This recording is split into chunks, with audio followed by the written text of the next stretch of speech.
Smoke odor fume events are when crews, passengers, pilots, they write reports that there's a notable smell in the cabin. The classic example you can think of is occasionally while you're sitting, taxiing, or even waiting for your plane to take off, you'll get a little puff of what smells like exhaust classically. And we want to describe what's in that smell and figure out strategies to reduce it. That air that's coming from the bleed air system from the engine, that is not filtered air. And if there's anything contaminating that system, whether it's the engine, the APU, oil, or anything outside of the aircraft that's being sucked into that environmental control system, that can and is known to create odors that can trigger a smoke odor fume event. You have two types of ozone converters. You have the option of a non-VOC ozone converter as well as a VOC converter.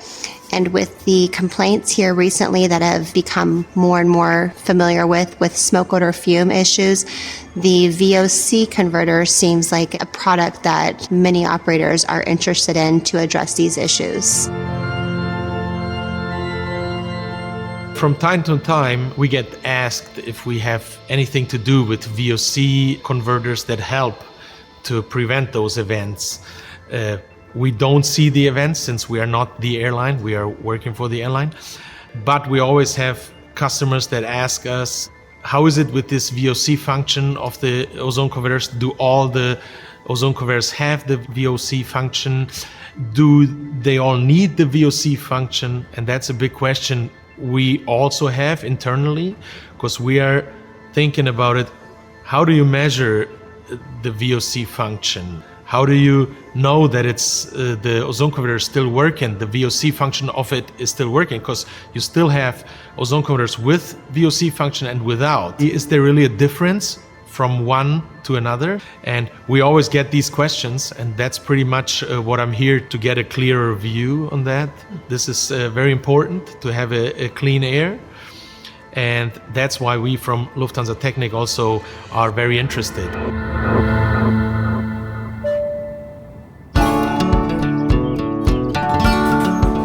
We are at the Propulsion Research Facility, which is at the University of Tennessee Space Institute, Arnold Engineering Development Complex.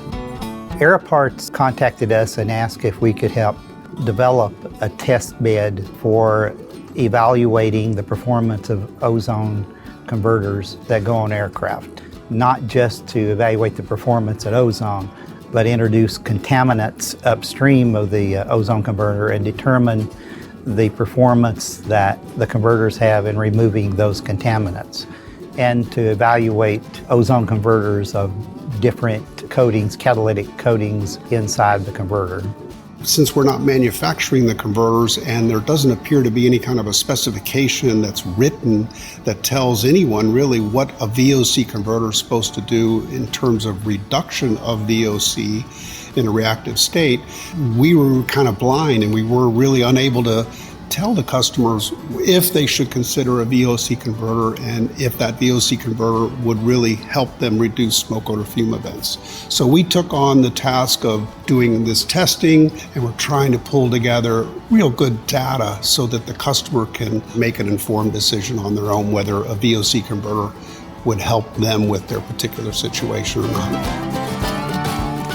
We were fortunate to hire Dr. Richard Fox. He comes with this huge amount of knowledge and this vast network of experts. So he's introduced me and Aeroparts to many of these partners, and it's quite impressive.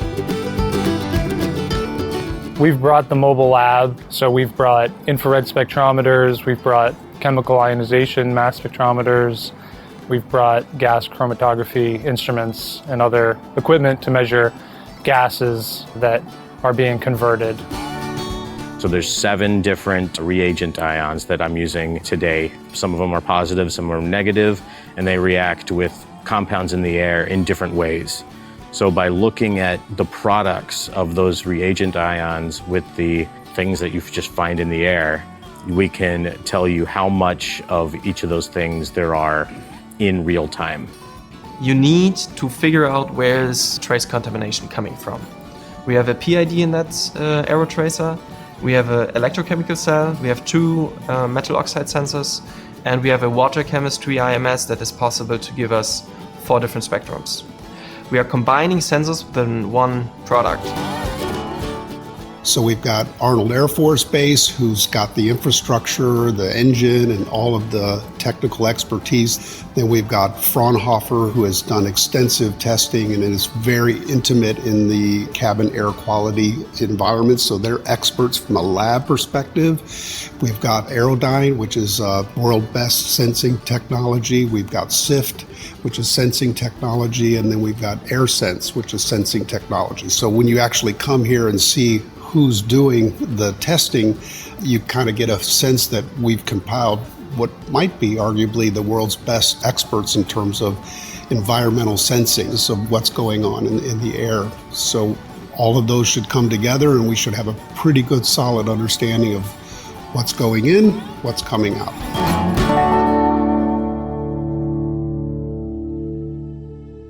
We're testing multiple formulations of catalyst material that are commercially available on the market.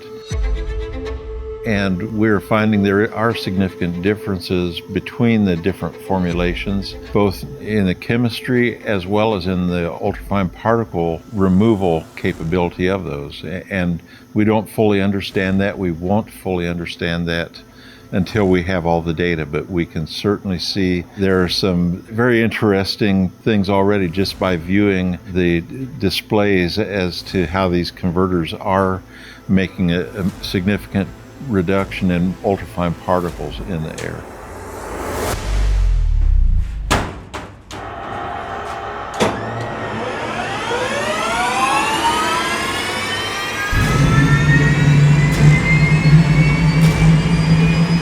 We're using what's called a start card. It's a turbine engine generator and airflow developer, so to speak. The reason we're not sitting at an airport measuring directly off of a jet engine, but rather using a start cart, is we are trying to assess the efficiency of these converters to convert a known amount of oil.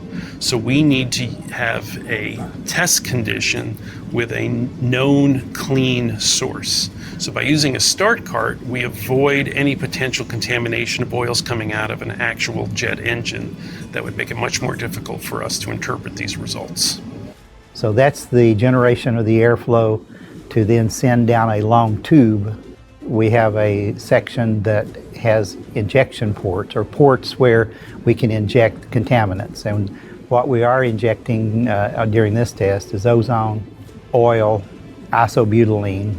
So those get injected into the system. We allow about roughly 30 feet for those injected contaminants to mix with the air thoroughly, to be uniformly mixed throughout the flow, down to where the ozone converter is installed. And just before you get to the ozone converter, we have a section that has ports that we can pull samples from the airflow to go to the different analyzers that'll determine the concentration of ozone if we're injecting ozone, the amount of oil that is making it to the ozone converter, and the amount of isobutylene that's making it to the ozone converter. We make good measurements there, then we switch our instrumentation to downstream and then measure the same constituents plus a lot of other constituents that might be formed through the interaction of these contaminants with the ozone converter, and then determine the performance. We're comparing upstream with downstream measurements.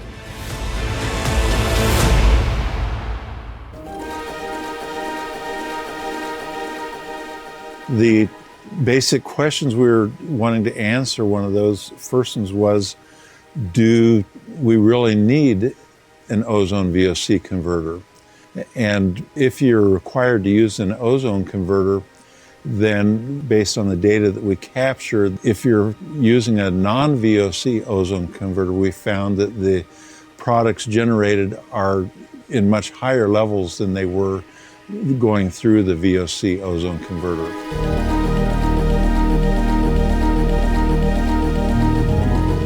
We learned through the injection of oil that the oil aerosol, if you did not have any type of converter in the system, is going to go through the system, and the first place it's going to hit and stick is going to be in the heat exchangers and the air conditioning packs.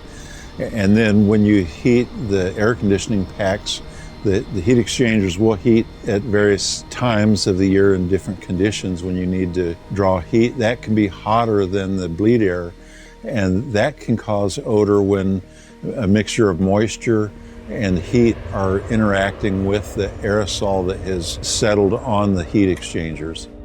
For those operators that are using a VOC converter, we were observing that the oil aerosol going into an ozone converter can cause increase in some of the products. You will get more particles exiting straight ozone converter than you will see exiting a VOC ozone converter. And those particles exiting the ozone converter also are going to grow, and they're going to condense in the air conditioning packs and could affect future odor events downstream. So what we're finding with the VOC converters is that the order of magnitude decrease in particles, plotting the data visually, it made it look like it was almost a flat line for particles. We know that we went from somewhere around 10 million particles down to 50,000 to 100,000 particles. So orders of magnitude decrease in particles that were exiting the ozone VOC converter. Industry is interested in having an industry standard for air purification devices, including ozone VOC converters and filters such as the HEPA carbon filters that are used for removal of VOC in the air conditioning systems and in the cabins. We are looking forward in 2024 to beginning an industry-wide standard and have support from the ozone converter manufacturers, the aircraft OEMs, and airlines to band together and work on common standards for these products to help us so that we can better test, better characterize, and better understand what we would expect the performance to be from these products. That will enable the operators, when they need to obtain a product, to understand, is a product doing what I need it to do? Or even further, for maintenance organizations to say, is this product worn out? Is it time to replace it and get it reworked or put a new unit on in the aircraft?